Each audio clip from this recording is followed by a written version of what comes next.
नमस्कार, रायसीना रिपोर्ट्स में आपका स्वागत है। मेरा नाम है राजेश आहूजा। आज के अंक में हम बात करेंगे उत्तराखंड की, जहां पर आज चुनाव प्रचार खत्म हो गया। 14 तारीख को वहां पे वोटिंग है। इस बारे में हमारे साथ बात करने के लिए मौजूद है 3 वरिष्ठ पत्रकार सैयद काजमी, पुनीत निकोलस यादव और औरंगजेब नक्शबंदी। आप सभी का इस चर्चा में बहुत बहुत स्वागत है। सबसे पहले हम पुनीत के पास जाएंगे। पुनीत जो है अभी देहरादून का दौरा करके, देहरादून क्या पूरे उत्तराखंड का दौरा करके लौटे हैं। पुनीत, ये बताइए कि वहां पे चुनाव प्रचार क्या रहा, कैसा रहा और क्या खास मुद्दे रहे जिन पे चर्चा हुई। देखिए राजेश, जो मुद्दे रहे वो मेरा ऐसा मानना है, काजमी साहब बेहतर बेहतर बता पाएंगे। लेकिन जो उत्तराखंड के ट्रेडिशनल पॉलिटिकल मुद्दे रहे हैं, उन पर कांग्रेस ने, हालांकि क्योंकि ऑपोजिशन में है तो उनके पास वो बोलने का एक मौका भी है। लेकिन जो ट्रेडिशनल मुद्दे रहे हैं, माइग्रेशन का रहा हो या इकोनॉमिक प्रोस्पेरिटी की बात हो, जॉबलेसनेस की बात हो, इन पर मेरा ऐसा मानना है कि जितनी तवज्जो देनी चाहिए थी उतनी दोनों ही दलों ने, क्योंकि दो मुख्य दल हैं वहां, कांग्रेस और भाजपा, भाजपा की सरकार है, तो वो तो शायद इस कारण बोलेगी भी नहीं। और लेकिन कांग्रेस ने भी जितना इस पर बोलना चाहिए था, मुझे लगता है कि नहीं बोला। बजाय इसके भाजपा ने जो है, और आज का ही आप देख लीजिए, जो मुख्यमंत्री हैं उन्होंने यूनिफॉर्म सिविल कोड की बात कही। अमित शाह आज देहरादून में कैंपेन कर रहे थे, वो रोहिंग्या मुसलमान की बात कर रहे थे। उसके पहले मुस्लिम यूनिवर्सिटी की बात हो रही थी, जुम्मे के अवकाश की बात हो रही थी। तो एक कम्युनल पोलराइजेशन की पॉलिटिक्स जो है वो बीजेपी करती हुई नजर आई। कांग्रेस उसका जिस तरह से उसको जवाब देना चाहिए था, मैं ऐसा मानता हूं उस तरीके से कांग्रेस ने उस बात पर जवाब नहीं दिया। हालांकि आज प्रियंका गांधी ने जरूर ये कहा कि हम सिर्फ मुद्दों की बात करना चाहते हैं, ये सारी जो बातें हैं पोलराइजेशन की, यूनिफॉर्म सिविल कोड की, ये भटकाने वाली बातें हैं, इस पर हम नहीं जवाब देना चाहते। पर मोटा मोटा मुझे लगता है कि जो आम मुद्दे हैं, एनवायरनमेंट उत्तराखंड के लिए एक बहुत बड़ा मुद्दा हमेशा से रहा है, पर उस पर भी किसी ने कोई बातचीत ज्यादा, उस पर कोई चुनावी बहस मैंने तो नहीं देखी होते हुए। तो ये इसी तरह का प्रचार जो है वो हमने देखा ज्यादातर। और ये भी हम जरूर कहेंगे कि ग्राउंड पर जितना मैं ट्रैवल कर पाया, क्योंकि वहाँ इस वक्त अपर रीचेस में जो है, कुछ 2 दिन पहले तक भी बारिश और स्नोफॉल भी चल रही थी, तो मोबिलिटी जितना हम कवर करना चाहते थे उतना नहीं कर पाए। लेकिन जितना भी हमने कवर किया, ये जरूर हमने देखा कि जनता भी कोई बहुत पॉजिटिवली इस कैंपेन को नहीं देख रही थी। चाहे मतलब ये खास तौर से जो बीजेपी की कैंपेन रही, और कांग्रेस से भी उनकी ये नाराजगी थी। उनका एक ज्यादातर लोगों का कहना था कि साहब देखिए, अब चुनाव है तो वोट तो किसी को देना पड़ेगा, पर हमारे मुद्दे तो बिल्कुल ही गायब हो गए हैं चुनावी बहस से। जो जिन मुद्दों को लेकर के उत्तराखंड बनाया गया, या उसके बाद की जो राजनीति पिछले 22 सालों की उत्तराखंड में हुई है, हमारे मुद्दों की तो आज की तारीख में कोई बात ही नहीं करता। जी, मैं काजमी साहब को चर्चा में लाना चाहूंगा। काजमी साहब देहरादून बेस्ड हैं। काजमी साहब, ये बताइए कि आप हरीश रावत, कांग्रेस के बड़े नेता, अ, बहुत बहुत दफा जैसे पंजाब में कांग्रेस ने अपना चीफ मिनिस्ट्रियल कैंडिडेट डिक्लेयर किया, तो उत्तराखंड में अपना चीफ मिनिस्ट्रियल कैंडिडेट डिक्लेयर करने में कांग्रेस को क्या समस्या आ रही थी। राजेश, ऐसा है कि यहाँ पे उत्तराखंड में पिछले 22 साल में, और अगर उससे पहले यूपी के दिनों में भी आप चले जाएं, तो कांग्रेस की जो राजनीति थी, पर्टिकुलरली इस इलाके की, वो एनडी तिवारी और वर्सेस हरीश रावत रही है। और वही लेगेसी जब उत्तराखंड बना 2000 में, तो वो यहाँ पे भी आ गई। और उस पे सोने पे सुहागा ये हुआ कि जो फर्स्ट एवर इलेक्शन हुआ 2002 में, उसके बाद जो कि लीड किया हरीश रावत ने, लेकिन कांग्रेस हाई कमांड ने तिवारी जी को बेहतर माना और उन्हें चीफ मिनिस्टर बना के भेज दिया। और तिवारी साहब और हरीश रावत का पुराना झगड़ा कुमाऊं का, क्योंकि दोनों कुमाऊं के नेता हैं। एक ठाकुर है हरीश रावत, वो पंडित थे एनडी तिवारी साहब, तो उनका बड़ा जबरदस्त आपस में टकराव था पॉलिटिकली, यूपी के दिनों में भी, और वो यहाँ भी आ गया। और जब वो बन गए तो हरीश रावत साहब मेन अपोजिशन, उन्होंने मतलब अपोजिशन इतनी नहीं थी जितने हरीश रावत साहब अपोजिशन करते थे उनकी, तो वो एक दो ग्रुप बन गए जो कि आप देख रहे हैं कि लगातार जिस दिन से उत्तराखंड बना है उनकी ज्यादा पॉलिटिक्स हो रही है। चाहे वो विजय बहुगुणा थे, सतपाल महाराज थे, इंदिरा हृदयेश थी, चलिए वो तो ऊपर चली गई अल्लाह के पास। तो ये सारी पॉलिटिक्स, और आपने देखा कि उसकी कल्मिनेशन 2016 में हुई कि 10 लोग भाग गए, बीजेपी में चले गए 10 एमएलए। तो ये जो चक्कर है, ये जो झगड़ा है कांग्रेस का, जो सब हर स्टेट में है लेकिन यहाँ पे बड़ा प्रोनाउंस्ड है। अब यहाँ पे जब ये चुनाव आया तो यहाँ पे प्रीतम और इंदिरा हृदयेश जी का एक गुट और हरीश रावत जी का अपना अलग गुट था। अब रह गए हैं प्रीतम सिंह जी। तो जो दो गुट हैं उनके आपसी झगड़े की वजह से, जबकि हरीश रावत जी ने बहुत कोशिश की पिछले एक साल में कि पार्टी उन्हें डिक्लेयर कर दे एज कैंडिडेट, लेकिन वो कामयाब हो नहीं पाए क्योंकि उनकी अपोजिशन दूसरी ग्रुप की तरफ से जबरदस्त है, जो कि प्रीतम सिंह आज के दिन लीड करते हैं, जो कि लीडर ऑफ अपोजिशन है। क्योंकि हरीश रावत साहब ने उन्हें, क्योंकि वो कांग्रेस पार्टी के प्रेसिडेंट थे यहाँ पे स्टेट के, उसे हटवाया और उन्हें लीडर ऑफ अपोजिशन बनाया। फिर अपने आदमी को, गणेश गोदियाल को बनाया प्रेसिडेंट स्टेट का। इस बुनियाद पे कि साहब हमें दो ठाकुर नहीं हो सकते, है ना, मैं भी ठाकुर हूं, प्रीतम सिंह भी ठाकुर है, तो एक ब्राह्मण भी चाहिए हमें, क्योंकि ये अपर कास्ट डोमिनेटेड स्टेट है, यहाँ पे ठाकुर मेजॉरिटी में है, फिर ब्राह्मण है, तो गणेश गोदियाल को बनाया गया। तो ये सब झगड़ेबाजी में मुझे लगता है कि पार्टी हाईकमांड भी फैसला कर नहीं पाई कि करें क्या। और दूसरा एक और है, दूध का जला तो छाछ में भी फूंक मारता है। उन्होंने पंजाब की हालत देख ली थी, तो मेरे ख्याल से उत्तराखंड में वो फैसला करने में नाकाम रहे। और हरीश रावत साहब को उन्होंने थोड़ा उसमें रखा बैकग्राउंड में कि साहब अभी नहीं आप डिक्लेयर करेंगे, जबकि वर्चुअली मुझे लगता है कि हरीश रावत से बड़ा नेता कांग्रेस में नहीं है जिसकी पैन उत्तराखंड अपील है, फ्रॉम पिथौरागढ़ टिल उत्तरकाशी। प्रीतम सिंह की भी ऐसी अपील नहीं है, वो भी अपने चक्राता असेंबली कॉन्स्टिट्यूंसी तक ही सीमित है। लेकिन हरीश रावत क्योंकि इतने घिसे हुए नेता हैं, वो ये भी चाह रहे थे कि अगर मुझे डिक्लेयर कर दें तो मेरे हाथ में कमान दे दें तो टिकटें भी मैं ही डिस्ट्रीब्यूट करूंगा, है ना। वो ये चाह रहे थे कि लास्ट शायद मेरा चुनाव है तो मैं टिकटें भी अपने हिसाब से ही बांटूंगा, जो कि इतना हो नहीं पाया। लेकिन फिर भी काफी उन्होंने अपने लोगों को टिकटें दिलवा दी। काजमी साहब, एक चीज, बीजेपी ने अपने 3 दफा मुख्यमंत्री बदले इस टेन्योर में, और धामी को जब लाया गया, पुष्कर सिंह धामी को लाया गया, तो ऐसी उम्मीद की जा रही थी कि इससे बीजेपी की चुनावी संभावनाओं पर कुछ पॉजिटिव असर पड़ेगा। तो क्या ये बीजेपी की रणनीति कामयाब हुई?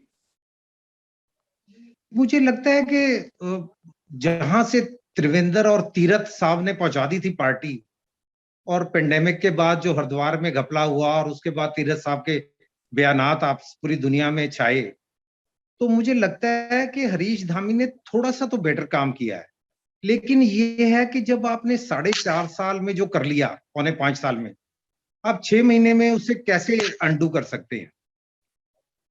तो जो लोगों में नाराजगी है, जो काम नहीं किया, मिस गवर्नेंस है, करप्शन है, 37 तो ब्रिज गिर गए इनके राज में। मतलब देहरादून से बाहर निकलेंगे आपको एक ब्रिज नीचे गिरा हुआ दिखेगा, क्योंकि माइनिंग इतनी जबरदस्त हुई, river mining, river bed mining ऐसी की कि वो पुल भी धाराशायी हो गए उसके अंदर। तो मतलब लोग बहुत नाराज है, अनएम्प्लॉयमेंट जबरदस्त रही, नौकरी नहीं दे पाए आप लोगों को। फिर इन्फ्लेशन की क्या हालत है, रोज सब जगह ही है वो। तो ये सारे इश्यूज मिलके, और दूसरा एक और है कि उत्तराखंड का मिजाज ऐसा रहा है हिमाचल की तरह कि अल्टरनेटली बीजेपी और कांग्रेस ने अभी तक शेयर की है पावर। तो एंटी इनकम्बेंसी बहुत ज्यादा बीजेपी के खिलाफ हो गई थी, और तीरथ और त्रिवेंद्र के जाने के बाद तो बहुत ज्यादा बढ़ गई थी। तो धामी क्योंकि थोड़ा यंग है और उन्होंने थोड़ी जबान के ऊपर अपने कंट्रोल किया और वादे बहुत ज्यादा किए, जो कि मुझे लगता है कि इम्प्लीमेंट करने नामुमकिन है, और उनका कोई गवर्नमेंट ऑर्डर भी नहीं हो पाया। लेकिन यह है कि उन्होंने थोड़ी सी पोजीशन को अपनी पार्टी की संभालने की कोशिश की, जिसमें मुझे लगता है वो थोड़ा से कामयाब हुए। मैं पूरी तरह तो नहीं कह सकता, लेकिन थोड़े बहुत कामयाब वो हुए। काजमी साहब, क्या कांग्रेस अपने आप को एक बेहतर विकल्प के तौर पे प्रस्तुत कर पाई है उत्तराखंड में? देखिए, ऐसा है कि कांग्रेस के पास बहुत अच्छा मौका था। एक तो हिस्ट्री है, एक मर्तबा बीजेपी, एक बार कांग्रेस, फिर इतनी महंगाई, बीजेपी से नाराजगी, 3 मुख्यमंत्री इन्होंने 3 महीने में बदल दिए। तो कांग्रेस का मुझे लगता है कि पहले 10-15 दिन तो बहुत अच्छा उनका कैंपेन चला, लेकिन मुझे लगता है कि जैसे ही इलेक्शन कमीशन ने खोला ये पब्लिक रैलीज के लिए पिछले 3-4 दिन में, तो ये जो ब्लिट्सक्रिग किया है प्राइम मिनिस्टर, तो अमित शाह, तो गडकरी साहब, तो राजनाथ सिंह, तो हेमंत बिस्वा शर्मा और शिवराज चौहान, सारे नेता इतनी छोटी सी स्टेट में उन्होंने भर दिए 3-4 दिन। योगी आदित्यनाथ, उनका होम तो स्टेट है। इन्होंने, मुझे लगता है, दूसरा दूसरा एक और है कि उन्होंने बड़ा श्रिल एंटी मुस्लिम जो कैंपेन शुरू किया, मुस्लिम यूनिवर्सिटी से लेके लैंड जहाद, लव जहाद पे उनके मैनिफेस्टो में है कि साहब हम स्ट्रिंजेंट कानून लाएंगे, 10 साल के लिए अंदर करेंगे लव जहाद में जो पाया जाएगा। अब ये, और इससे पहले भी अगर मैं आपको बताऊं कि 2017 से, जो कि ज्यादा हाईलाइट नहीं हो सका मीडिया में और सब जगह, 2017 से गढ़वाल रीजन पर्टिकुलरली कम से कम 1.5 दर्जन ऐसे इंसिडेंट्स हुए हैं जहां पे मुस्लिम्स को टारगेट किया गया। बड़ी मिनिस्क्यूअल कम्युनिटी रहती है पहाड़ में, और वो ज्यादातर गढ़वाली मुस्लिम्स को छोड़ के जिनके अपने गांव हैं, वो शहरों में कोई नाई की दुकान करता है, कोई सब्जी बेचता है, कोई मोबाइल रिपेयर करता है, तो उन्हें टारगेट किया गया। और ऐसे ऐसे इश्यूज पे किया गया, साहब आपकी टेलीफोन में लड़की का नंबर है, आपने सोशल मीडिया पोस्ट कर दी जो कि झूठ निकली, आपने गाय के साथ अननेचुरल सेक्स किया है, वैसे ऐसे इश्यूज हैं कि मतलब, अच्छा कोई मर्डर हो गया तो आपने ऋषिकेश से लेके हरिद्वार तक कोई 2 दर्जन दुकानें जला दी, तोड़ दी। तो मतलब ये सारा 2017 से चल ही रहा था ये, जिसको अब उन्हें एक मौका मिल गया कि साहब ये मुस्लिम यूनिवर्सिटी हरीश रावत ने एक्सेप्ट की है डिमांड उनकी, जबकि वो बेचारा बड़ा स्मॉल टाइम नेता है जो जिसने वो की। मुझे लगता है कि वो शायद खुद भी पता नहीं स्कूल गया है कि नहीं गया, यूनिवर्सिटी के बारे में उसे इतना आइडिया भी है कि नहीं है, लेकिन उसने 10 डिमांड्स के अंदर ये भी डिमांड रख दी और उसे बीजेपी ने पकड़ लिया। और आप हैरान होंगे कि सबने, चीफ मिनिस्टर से लेके प्राइम मिनिस्टर तक ने इसे इशू बनाया। प्राइम मिनिस्टर ने नाम तो नहीं लिया, लेकिन उन्होंने अपनी स्पीचेस में कहा लोगों से कि आपको पता है कि कांग्रेस वाले क्या करने जा रहे हैं, आपको पता है ना, आपको पता है ना क्या करने जा रहे हैं, आप इसे रोकेंगे ना। तो मैंने सटल वे में उन्होंने इसी अपने श्रील जो कैंपेन है इसे आगे बढ़ाया। तो मतलब आज जो आया कि यूनिफॉर्म सिविल कोड, तो मतलब ऑब्वियसली कांग्रेस का एडवांटेज था एक। अब ये देखना है कि जो इन्होंने ये कैंपेन किया है ये लोगों में कहीं अपील करता है, इसका कोई इफेक्ट पड़ेगा। जो कि लोग पहाड़ में नाराज थे बीजेपी से, वो क्या बीजेपी को फिर दोबारा थोड़ा वोट करेंगे कि या नहीं करेंगे, या कांग्रेस को ही वोट करेंगे, ये देखने वाली बात है। लेकिन कांग्रेस उस लेवल पे अपना कैंपेन नहीं बढ़ा पाई पिछले एक हफ्ते में, जो कि उन्हें करना चाहिए था। जैसे मैं आपको बताऊं, लोकायुक्ता का एक इशू है, पिछले 5 साल में बीजेपी लोकायुक्त नहीं अपॉइंट कर पाई, जो कि उन्होंने वादा किया था 2017 में, तो उसे ही नहीं उठा पाई कांग्रेस। जबकि यहाँ पे उन्होंने कई अपने, गौरव बल्लभ साहब उनके बड़े स्पोक्स पर्सन है, वो पिछले 15 दिन से यहीं बैठे हुए हैं देहरादून में, लेकिन मुझे नहीं लगता कि वो उस लेवल का कैंपेन उठा पाए अपना आखिरी दिनों। औरंगजेब को मैं चर्चा में लाना चाहूंगा। औरंगजेब, काजमी साहब ने बोला कि हरीश रावत जो हैं वहाँ के एक बड़े नेता हैं। कांग्रेस ने पंजाब में चरणजीत सिंह चन्नी को चीफ मिनिस्टरियल कैंडिडेट डिक्लेयर कर दिया और यहाँ पे नहीं कर पाई। उनका कहना था कि गुटबाजी एक वजह है, कि तमाम गुटों को एक साथ लेके सबको खुश रखने की कोशिश थी। ये रणनीति कहीं कांग्रेस की बैकफायर तो नहीं? अगर एक घुड़सवार तय हो जाता तो क्या ऐसा नहीं लगता कि आपको घोड़ा सही दिशा में दौड़ता? नहीं राजेश, ऐसा है, ये मुख्तलिफ स्टेट्स के उनके अपनी अपनी अलग अलग स्ट्रेटेजी होती है। अब खाली उत्तराखंड में नहीं, गोवा में भी नहीं उन्होंने किया, और पंजाब में करना पड़ा क्योंकि वहां पे खुद सिद्धू ने बहुत प्रेशर डाला था हाईकमांड पे कि आपको अनाउंस करना पड़ेगा, आपको दुल्हे का नाम बताना पड़ेगा। तो हर आज तक हम ये जो भी हमने देखा है, कांग्रेस का ये रहा है उनकी एक स्ट्रेटेजी कि जो चीफ मिनिस्टर है, सिटिंग चीफ मिनिस्टर, उसी के अंडर वो चले जाते हैं चुनाव में भी। और जो स्टेट में बड़ा नेता है तो उसको वो प्रोजेक्ट ऐसे नहीं, सटल तरीके से प्रोजेक्ट करते हैं। हुआ क्या है कि हमने देखा कई सालों में जब भी कोई प्रेशर में आ जाते हैं कांग्रेस लीडरशिप, तो किसी को अनाउंस करते हैं तो बैकफायर हो जाता है। कैसे हुआ? 2012 में कैप्टन अमरिंदर की वजह से देखा आपने कि जैसे ही अनाउंस कर दिया, कांग्रेस जीत रही थी, जिस टाइम पे राहुल गांधी ने जाके अनाउंस कर दिया और उस कांग्रेस हार गई। अकाली दल ने हिस्ट्री क्रिएट कर ली, वो भी साइक्लिक स्टेट, जैसे काजमी साहब कह रहे थे हिमाचल है, उत्तराखंड, वैसे पंजाब भी था, तो पंजाब का हिस्ट्री उन्होंने खत्म कर दी उस टाइम। तो हर एक चुनाव की, हर एक स्टेट की अपनी अपनी एक स्ट्रेटेजी होती है। जिस दिन अगर आप कर लेते हरीश रावत के को अनाउंस, उसी दिन दूसरी पार्टी वाले उसके पीछे पड़ जाते और अपनी पार्टी को, ये कांग्रेस में रहा ही है, मैं इतने सालों से देख रहा हूँ कि उनको कांग्रेस को कोई और नहीं चाहिए। अपने कांग्रेस हारती है अपनी वजह से, खुद हराती है कांग्रेस को, तो कई मुश्किलात आ जाते हैं। और हरीश रावत के पीछे कई बार ये भी कहा गया कि उन्होंने, आप देखेंगे कि डेस्परेशन में उन्होंने फेसबुक पोस्ट लिखा कि मैं रिटायर, मैं राजनीति छोड़ दूंगा, मैं ये फैसला ले रहा हूँ, मैं वो कर रहा हूँ। तो उन्होंने भी काफी प्रेशराइज कर लिया लीडरशिप को कि आप मेरे को ही अनाउंस कर दो, लेकिन हालात फेवर में नहीं है। जिस दिन वो कर देते, दूसरा देखिए, बीजेपी ने 3 चीफ मिनिस्टर बदल दिए। काजमी साहब भी कह रहे थे कि यंग चीफ मिनिस्टर को लाए। उधर से हरीश रावत है जो वेटरन है, कई इलेक्शंस, कई राजनीति में काफी उनका रहा है, दबदबा रहा है। तो लेकिन उनकी जो लास्ट, जब वो मुख्यमंत्री थे तो उनकी परफॉर्मेंस कैसी रही आप ये देखिए। 2 जगह से चीफ मिनिस्टर खुद हार गए, सिटिंग चीफ मिनिस्टर हार गए 2 जगह से, इतनी एंटी इनकम्बेंसी थी। प्रशांत किशोर को उन्होंने हायर किया था, उसके बावजूद वो स्ट्रेटेजी कंसल्टेंट जो प्रशांत किशोर, इतना आप देख रहे हो हर विनिंग लीडर के साथ जाते हैं, उनको नहीं जिता पाए।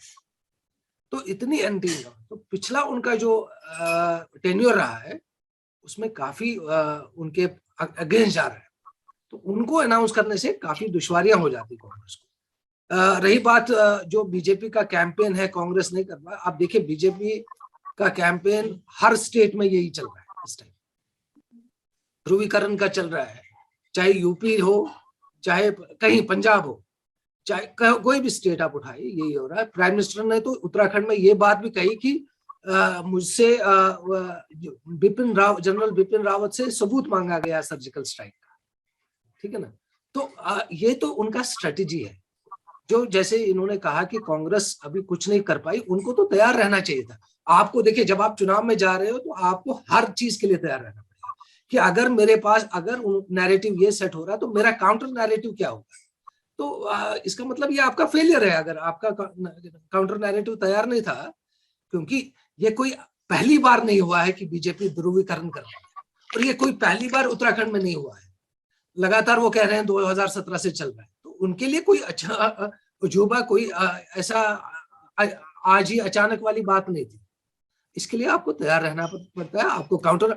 मैं आपको बता दूं, बिहार में तेजस्वी यादव ने एक अपना जो था उसका कैंपेन, उसने बस 2-4 मुद्दों पे उस सेंट्रिक कर दिया। आप देखिए, जॉब्स, अनएम्प्लॉयमेंट, डेवलपमेंट, और कहां से कहां, जो हम यहाँ दिल्ली से बैठ के बोलते थे कि एनडीए 200 से ऊपर लेगी, नेक एंड नेक लाए वो इलेक्शन। तो आपको अपने लिए उस चीज, हर चीज के लिए तैयार रहना चाहिए। आप पॉलिटिकल पार्टी हो, आप कोई कंपनी नहीं हो ना कि आपको ये हर सिचुएशन के लिए आपको तैयार रहना चाहिए था। जी। जैसे काजमी साहब कह रहे हैं, पुनीत कह रहे हैं कि बहुत कोशिश हो रही है, अब वो होगा, उसका लोगों में कितना रेजोनेंस होगा तरीके से वो एक अलग बात है। काजमी साहब ने एक बात बोली, बहुत छोटा सा जवाब चाहूंगा कि जब जैसे ही रैली की इजाजत मिली तो बीजेपी ने पूरे उत्तराखंड को नेताओं से पाट दिया, बड़े बड़े नेता आके वहां चुनाव प्रचार करने लगे और बहुत ही एक किस्म से कंसर्टेड कैंपेन था, बिखरा हुआ चुनाव प्रचार नहीं था, मुद्दे तय थे और सब नेता जो है एक ही किस्म के मुद्दे उठा रहे हैं। कांग्रेस ऐसा नहीं कर पाई।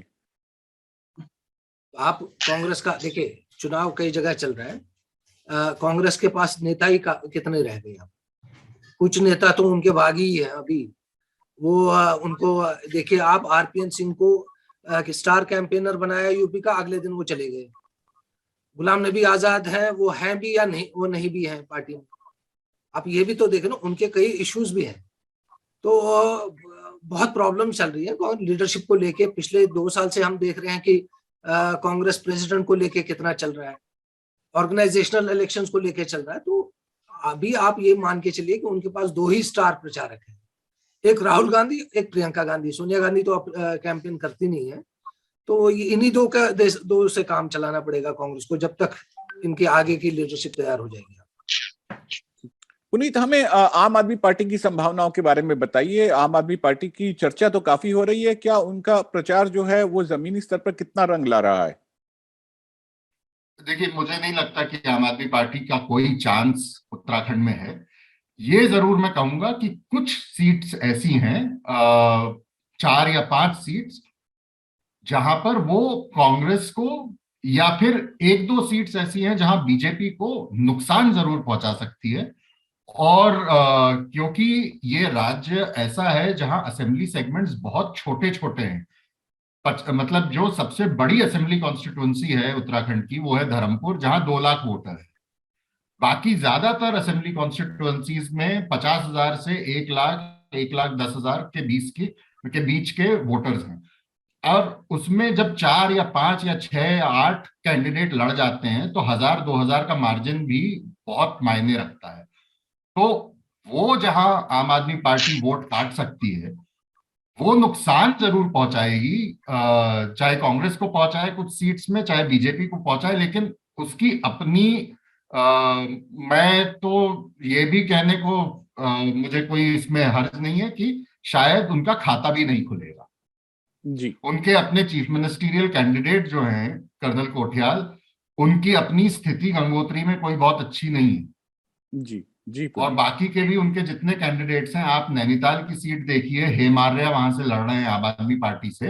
हेम आर्या जो है, उनका बिल्कुल नॉमिनेशन जिस दिन फाइल करने का आखिरी दिन था, उसी दिन या उसके शायद एक दिन पहले जो ऑलरेडी डिक्लेयर्ड कैंडिडेट था उसका टिकट काट के आपने हेम आर्या को टिकट दे दी, जो शायद among the most richest candidates in Uttarakhand हैं इस वक्त किसी भी पार्टी के, और वो आम आदमी पार्टी की टिकट से चुनाव लड़ रहे हैं। तो वो उस सीट पर यशपाल आर्या, जो अभी हाल ही में कांग्रेस से, बीजेपी से कांग्रेस में वापस आए थे, उनका बेटा संजीव आर्या वो भी कांग्रेस में दोबारा आया था। तो संजीव आर्या और सरिता आर्या बीजेपी से, इनकी फाइट थी।